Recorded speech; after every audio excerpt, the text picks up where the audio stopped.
Hey everyone, and welcome to Almost Cancelled. I am Peter, that is Connor, and we are going to talk about Westworld Season 1, Episode 6. It's called The Adversary. Full spoilers for the episode, as always. Now, this was an interesting change in perspective, because, don't get me wrong, the show's kind of been flipping between it. Like, there was an episode, I think it was episode 2, was more of a Maeve episode. Every second episode seems to be focused on Dolores. This was definitely not a Dolores episode, because other than one image of her, you don't see her, really. No, she wasn't in it at all. Yeah. So, this was very much Maeve, and it was very much the, Bernard and, Elsie and the park running people, those folk, for the most Yeah, part. very little was actually inside the park. Yeah, Little Man in Black with Teddy, but other than that, it was mostly outside the park, or in the control sort of area of the park. Yeah, Um, And it was an interesting change of pace, and I actually thought it was a really smart idea because what this episode brings up, what the main sort of takeaway I had from this episode in terms of what it means for the overall show, it kind of makes sense. It comes from that perspective. It comes from this other side, mm. um, because what this episode did for me more than anything else, before we get into like the nitty gritty of each like plot line, is that it put doubt in my head the very things that we've been talking about since episode 1. Since Yeah, episode 1, we've been talking about, oh, this show's clearly about these androids becoming more human and gaining sentience. In this episode, from the cynical, cold, operating side of it, said, no, you've just been seduced by the magic of the park. This is all just yeah. more programming. This is someone else has programmed this on top of this. And I feel like it's not definitely saying that that's what the overall answer is. I feel like, no.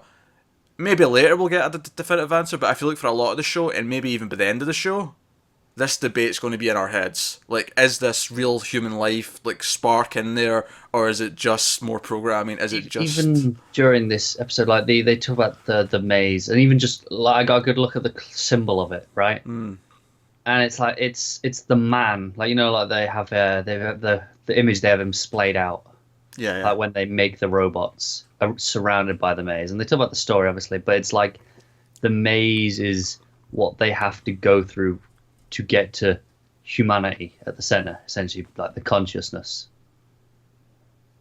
Which so it's like it's still even there as implying that's where the show is going, but Yeah. then is it?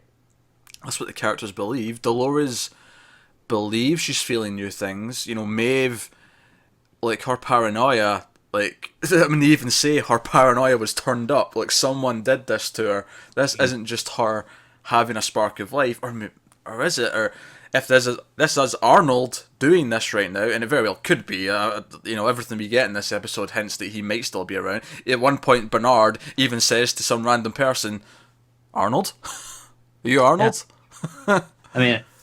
I believe on this my words were when we said, "Oh, he's dead." I said, "Is he balls?" And I stand by that. I think that's fair. I was willing to accept that he could be dead, but he's like Jigsaw from Saw. He had so many plans in place that Yeah, yeah. his life lived on through creation. You say that, but there's plenty of stuff in this episode alone that still lends credence to that theme. Yeah, So I could still be wrong. yeah, it could be. So we won't talk much about the whole timeline theory this week because there's not a lot to sort of add to it. The only things I will say is that when Bernard does look at the list of like 40 something Arnold creations of the original hosts, Dolores is in that list. Well, yeah, but I thought that was a given considering It was, but I just she was one of the oldest or the oldest, and obviously she'd heard she was Arnold. the exact phrase they used. She is the oldest currently in operation. Hmm. Which didn't necessarily mean she was one of the first. I thought you could read that as she's just the oldest one that's still there, but this confirmed that no, she was there. She was one of the original set that Arnold designed. He Yeah. built her. And the other thing is one of the big reasons we said that it couldn't be a earlier timeline that was near the start of the park is because we'd heard all the earlier designs were more mechanical and more fake. But we see that the family and the kid that Ford has hidden away in this cabin, I thought they looked pretty lifelike until he said "open up" and robot Oh, they face. did, absolutely. Yeah, And in theory, Dolores, right? Because she's one of these older models. Well, I think. Unless they upgraded her. I think she's like retrofitted in present day. If there is two timelines. But you wouldn't be able to tell the difference, I don't think. On the outside, no. I mean, the argument I think some people would have is that we've seen them get shot and stabbed and blood splurted, but then I imagine, though, if they're there for people to shoot, that they would put blood in just for that purpose. Yeah, like blood bags almost, like just to explode. Yeah. That's what I thought would happen. Because I think one of the things they mentioned was the Man in Black said he opened them up and had a look. And people are like, well, we've seen him shoot and kill them, so it can't be, he has to be in the present, right?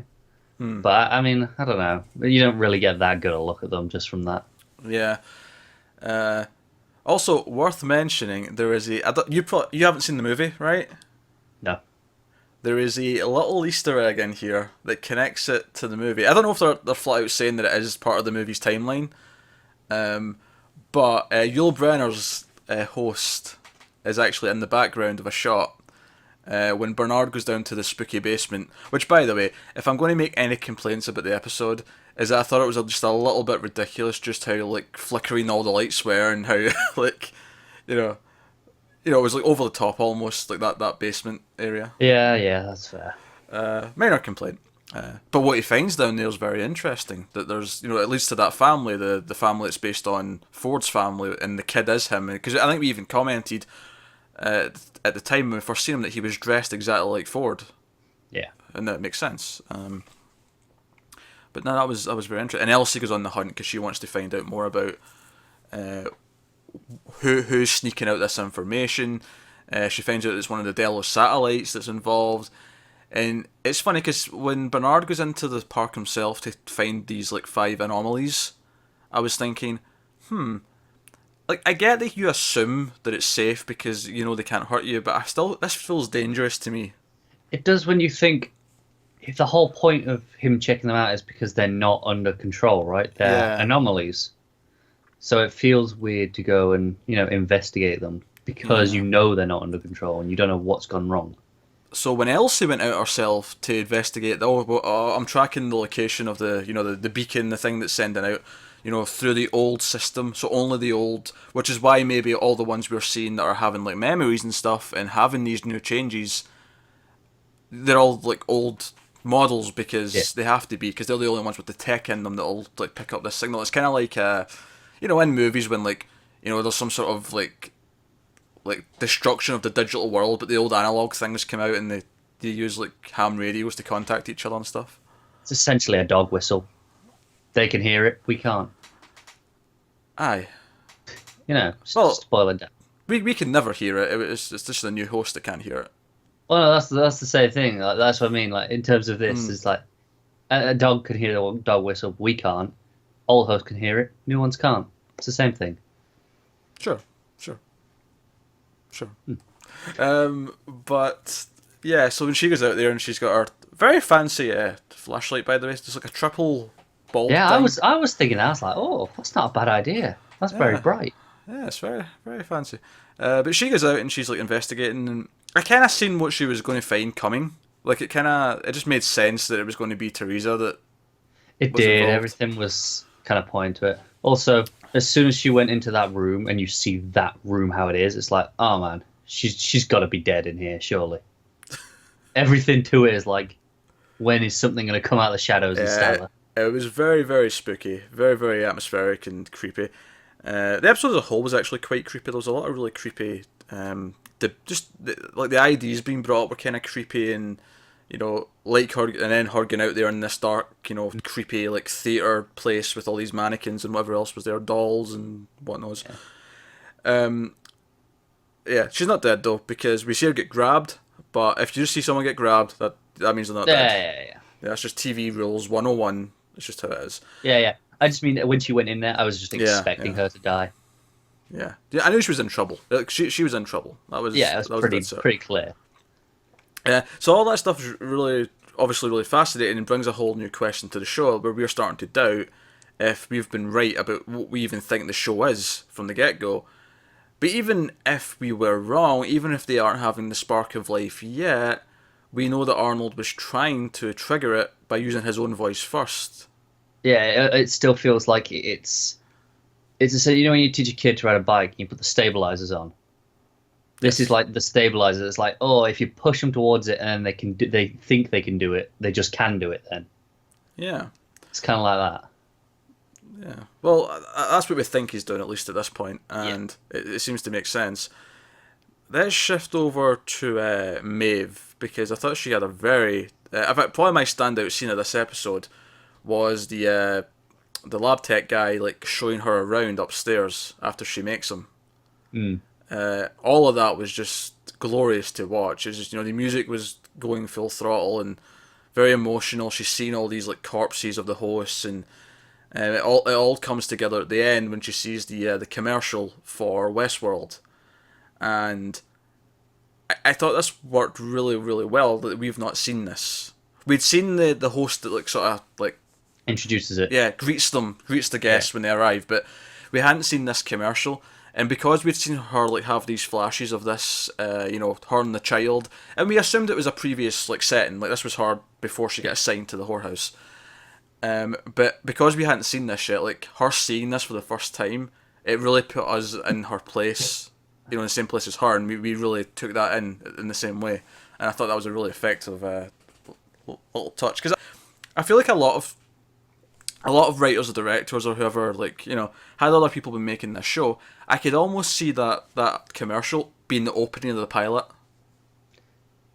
Yeah, because it would be like, here's the easiest way to sell you on the setting. Like, let's use the in-world commercial for as if you were visiting it. You would see that, and then you would have William arrive from episode 2. What you'd do is you'd see him on the train, and you'd see it, like, it would be playing on the train as they came in. Which would be stupid, just in context, because they're already there, they've paid their money. Yeah, you say that, but they always advertise. I know, and I always think it's stupid. Yeah. Who are you advertising to? They're already here. They're paying customers. You've got them. Exactly. But no, I thought that whole scene was just fantastic, and everything with her speaking to the tech guy and like asking him all these questions, and then the other tech guy coming in and being like, "Oh, sack this! I'm ratting you into the higher ups," and her like going for his throat with the scalpel and all that. That she can hurt him, and we've seen not that we've seen Dolores like go after an actual human yet, but we've seen that she's like overridden the whole thing where she can't shoot a gun because she's not supposed to. This is like an extension of that. I still have questions like, could she actually stab him with it? Like, could she actually slit his throat? She's convincing enough that he's willing to do what she wants. No, I agree with that, but it's like, how core is that programming? Even with having been edited and stuff like as we see, and she's clearly able to threaten and make it convincing.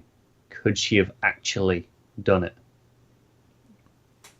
I mean, I don't know, but it was really in my head the whole time I was watching. It's like you don't want to bet on it, obviously, because your life is at stake. But and all their conversations as well, when they're talking about the personality and how she's got all these sliders, and we've compared this show to a video game a couple of times with it's like an RPG, and this very much felt like character creation. Like, oh right, I can put my intelligence up to this, I can put that down to that, and her demanding certain changes. Yeah, and the moment where she does the intelligence one. That's the end of the episode. It's like, and then the camera cuts and you just see behind and the music comes in. Absolutely fantastic. Yeah, it's like she's reached a higher plane of existence because now she's like understanding things she never has before. Yeah, it was like a rebirth almost. Like everything just kind of clicked into place and ascended. Yeah, I almost wonder if we'll get some mid-scene changes to a character at some point, where to get out of a situation, say we end up with Bernard or someone in trouble in the park for whatever reason, can they just on the fly turn someone's courage down to zero and just they'll just turn it a whimpering little baby in the middle of a fight, I'm not sure, because he has to sync it up, doesn't he? When he gets the pad and it reads her thoughts. True. True. He, has Well, to, he says he has to sync it up with her. that was to do the whole predictive voice thing. I don't know if it maybe has to do it to the same extent with the just Yeah, changing maybe. settings. I don't know. But why would they bring them in to change it all the time? Would they not just do it in the field anyway if they could? Well, no, I'm saying if he's out in the park though, like Oh, and he does it in the yeah, park, like not someone else. like he's physically, Right. or if not him, someone else who's like in the position to do so. But someone's out in the park, and to get out of a situation, like they turn something down to make them like a coward or make them, whatever. Yeah. That'd be interesting. I could see some fun happening from that. Um, but no, that was all good stuff, and all of it was creepy as well. See when he, the tech guy says, you're a host, I'm human, and she goes, how do you know? And I stand by. I know last week I said, I think he's a host. I'm still not convinced he's not. I don't think he is, but I don't think he is, but I'm not 100% convinced. Because he's like, I was born, you weren't. And it's like, well, do you remember being born? How do you know? How do you know you weren't just told you were born? do you remember being born? No, no one does. That's exactly the point. That's, I don't know, it's just one of those things where he goes, I was born, you weren't. Like, with absolute certainty. It's like, That's could have just because been told. that's because no one wants to live with the memory of their mother's vagina. Probably. That's why we all repress that memory. It's got nothing to do with just not remembering things because we're young. It's not that. It's just a built-in safety device of humanity. That's all it is. Probably. But no. So now all the Maeve stuff. Probably my favourite stuff of the episode. Even as interesting as the Arnold hinting and teasing. And I will say this: I really, really like the pace in which we're like delving into new things, because I feel like they first teased Arnold in what, episode 3, maybe 4, somewhere 3 or in there, 4, yeah. when they had that conversation where Ford told the backstory and explained who he was. And I almost feel like this could have been drawn out for ages, but a couple of episodes later, we're suspecting that maybe he's still alive. Like, characters are saying it. Is he still alive? Is Arnold the one doing this? Because, Elsie sees in the coding, it looks like it was someone called Arnold, and he's good at this. He knows what he's doing. So, and it could be a red herring. Maybe Arnold is dead, and we'll see who grabs her next episode. Is it someone who even means her harm? Is it someone who's actually there to protect her? Yeah, we just don't know. That's the thing. The pace has been, every episode there's been new stuff to digest, and not just in terms of theorizing that, like actual plot progression of big things like this Arnold stuff. I feel like every episode has had something. Yeah, maybe it's C.T. or Hemsworth jumping in to save the day. Could be. I don't know. Just a thought. But we're obviously getting more of a presence from Delos because we've got this new representative who comes to the park and has that flirtatious scene with Lee, who decides to pee on the map in the control room. Why not? Lots of reasons why not. Yeah, but how many of them are good reasons when you're pissed like he is? All of them. So he's a wreck, and he's not very. And it's funny because we've not seen him for like 3 or 4 episodes ever since Ford shut him down and said, "No, we're not doing your story." Yeah, we haven't seen him since that, have we? Yeah, this is the first time we've seen him since, and apparently he's just been on a bender since getting drunk out in the sun.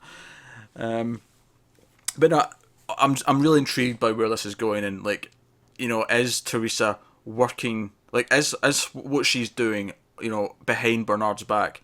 Is this for the company? Are they aware of it? Are Delos ordering this? Could be.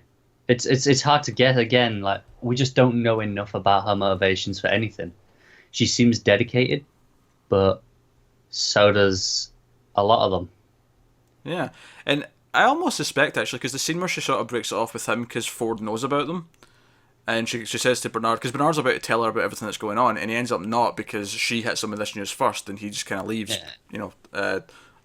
not heartbroken, but just caught off guard, and I almost like the way she says, this jeopardizes my position here because they may not see me as impartial or whatever. I'm meant to look after your department, and I don't know if I can be trusted to do that.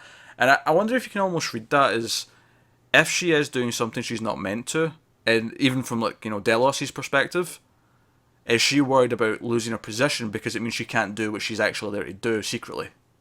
Yeah, that's the thing. It's like, Yeah. what is it that's so important? Is it just that it's a job, or is it something more? Yeah, because we know she's been at the park as a kid. Yeah. And given her age, that would put it near the start of the park. That would put it in Yeah, early days. maybe that 30-year incident, Yeah, give or take. it would put it around there. And with Yul Brynner hanging around in the background, I'm wondering if they are going to kind of loosely say that the movie was that incident. Yeah, I think that's been speculated since the start, hasn't it? Yeah. Like that the movie was that 30 years ago. It fit in. It did fit in. It was just... I feel like it'll be kind of, but there'll be some things that don't completely sync Yeah. up, I'll need to watch the movie again. Before season 2, I'll rewatch Yeah. the movie with all the knowledge I have from season 1 and see how it affects my viewing of it. But yeah, obviously, Man in Black and Teddy are hunting for Wyatt. They're looking for they're going to the entrance of this forbidden area, but the army, aka a bunch of hosts that are there to stop people going into these areas they're not meant to, are guarding it. And I think the big takeaway from this, because we don't even get to see them go in it, we basically just see them deal with the fact that they're trying to get through the army, and we see Teddy kind of go above and beyond his programming and go a little bit darker and kill lots of people. And also, he seems to remember possibly a previous setting where he actually helped Wyatt kill Yeah. a bunch of people. Yeah, that is it's interesting that, because obviously maybe that's him tapping into this other build. And that's what allows him to do what he's doing here in the present. And is this more Arnold tinkering with him and, giving him these like extra thoughts and ideas? And is that why Man in Black, who's been coming here a long time and has seen Teddy in action a long time, like Dolores, is like, because he even says that line, which is kind of funny, you think you know someone. Like, he's surprised by how he's acting here. This is new for Teddy. I guess that could be one point against the multiple timelines theory. Because if that is a previous build, would the Man in Black not have seen it? Because obviously, assuming that is, he'd have seen him when he was, younger. So, Yeah. Very, very possibly. Unless maybe these aren't actually past builds, they're just memories programmed in by Arnold. that's also a possibility. Like we keep talking about Dolores having these visions of this church, and like, is that from an earlier build, or is it like visions that are put there by Arnold for the future? If it is indeed Arnold, we're assuming it's Arnold at this point, just because he's the only suspect. It's the most information we've got to go on. Yeah. But no, also very good scene. Him using the minigun to Yeah, it was pretty cool. to take out the entire army. Oh dear. Which is pretty much the extent of all the park stuff in this episode. Yeah, we got that, and then the Maeve stuff right at the start. So she could get herself. Yeah, and like I said last week, she was deliberately getting herself killed repeatedly so she could go back onto the table and wake up and talk to her boy. So, but no, I am really intrigued by where Maeve's story is going and what she's going to try and do with all this new knowledge. That's the thing. It's like, okay, she understands everything at this point. How intelligent is? Because she seemed pretty intelligent already, and that was 14 out of 20. Yeah. Well, this is the thing. What is her goal now? Like, what does she want to do with this information? Yeah, and I don't think we have any way of knowing yet. I don't. But I almost feel like we'll get almost none of it next episode, because I feel like because of the way it's flipping between stories, the next episode will likely be very Dolores and William focused, Probably. with maybe a little bit of the park maintenance stuff, continuing that sort of as the B plot. Yeah. That'd be my guess, but I mean, who knows? I mean, the show could do anything at this point. By the way, did you recognise the song at the start on the player piano? Not particularly, no. Because I thought it sounded very familiar, but I couldn't place it. I was hoping you were going to tell me what it was. No, but it was one of those where it's like, I feel like I've probably heard it, but not enough that I know the song. Alas, once again, you are a disappointment, Connor. Hey, I've gotten most of them. I think. You think? Oh dear. No, I thought this was. It's funny because I think in some ways this is the strongest episode in that it's it's really subverted my own thoughts and feelings on the show, Yeah, it's made you reevaluate everything you thought you knew. and it's going to make everything that I like. Because I was so dead set on, oh, this is about these hosts becoming more human and having that spark of life in them, that now I'm going to have this inner conflict, constantly battling. Is it really there? Is it, isn't it? Yeah. I think it's really smart they waited till the second half of the season to do that as well. Like, because we've gone literally half the season thinking that no, that's what this show is, and then they wait till now to tell us it might not be. Yeah. I'm really deeply curious about the rest of the season, though. I assume we're going to get inside this maze. I'd assume that'd be like right at the end. Yeah. Yeah, probably, but I'm assuming that'll be a thing this season and not something that's just saved for later. It feels like it's this season. And I feel like each episode's done a good job of revealing a bit more. I feel like the finale will probably reveal a nice big thing. I can see them really giving us something big to chew on to keep us talking for the next year. Yeah, I can see it.